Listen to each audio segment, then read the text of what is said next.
Hello everyone, कैसे आप सब। आप सबका अपने चैनल में स्वागत है। आज मैं आपको एक मोटिवेशनल स्टोरी जिसका टाइटल है संगति का असर सुनाने जा रहा हूँ।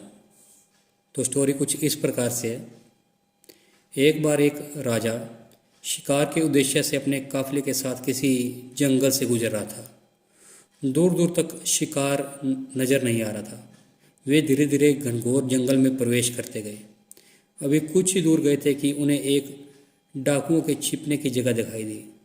जैसे ही वे उसके पास पहुंचे कि पास के पेड़ पर बैठा तोता बोल पड़ा, पकड़ो पकड़ो, एक राजा आ रहा है, इसके पास बहुत सारा सामान है, लूटो, जल्दी आओ। तोते की आवाज़ सुनकर सभी डाकू राजा की ओर दौड़ पड़े। डाकुओं को अपनी ओर आते देखकर राजा और उसके सैनिक दौड़ पड़े और भागते भागते कोसों दूर निकल आए। सामने एक बड़ा सा पेड़ दिखाई दिया। कुछ देर सुस्ताने के लिए उस पेड़ के पास चले गए। जैसे ही पेड़ के पास पहुँचे कि उस पेड़ पर बैठा तोता बोल पड़ा, आओ राजन, हमारे साधु महात्मा की कुटिया में आपका स्वागत है। अंदर आइए, पानी पीजिए और विश्राम कीजिए।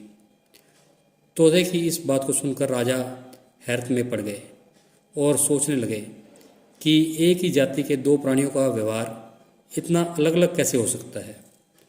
राजा को कुछ समझ नहीं आ रहा था। वह तोते की बात सुनकर अंदर साधु जी महाराज की कुटिया की ओर चले गए। साधु महात्मा को प्रणाम कर उनके समीप बैठ गए और अपनी सारी कहानी सुनाई।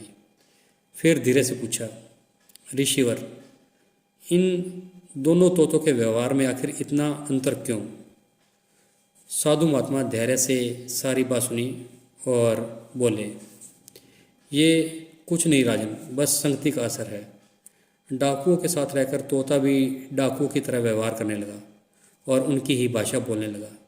अर्थात जो जिस वातावरण में रहता है वह वैसा ही बन जाता है। कहने का तात्पर्य यह है कि मूर्ख भी विद्वानों के साथ रहकर विद्वान बन जाता है, और अगर विद्वान भी मूर्खों की संगत में रहता है तो उसके अंदर भी मूर्खता आ जाती है। इसलिए हमें संगति सोच समझ कर करनी चाहिए। तो आपको ये कहानी कैसी लगी? अगर पसंद आई है तो वीडियो को लाइक कीजिए, शेयर कीजिए और चैनल को सब्सक्राइब कीजिए। बेल वाला बटन ज़रूर दबा दें ताकि हम ऐसी कोई और वीडियो डालें तो उसकी नोटिफिकेशन आपको मिल जाए। और हमें कमेंट में ज़रूर बताइएगा कि आप कहाँ से बिलोंग करते हैं, ताकि हमें पता लग सके कि हमारे व्यूवर्स कहाँ कहाँ से हैं। Thank you.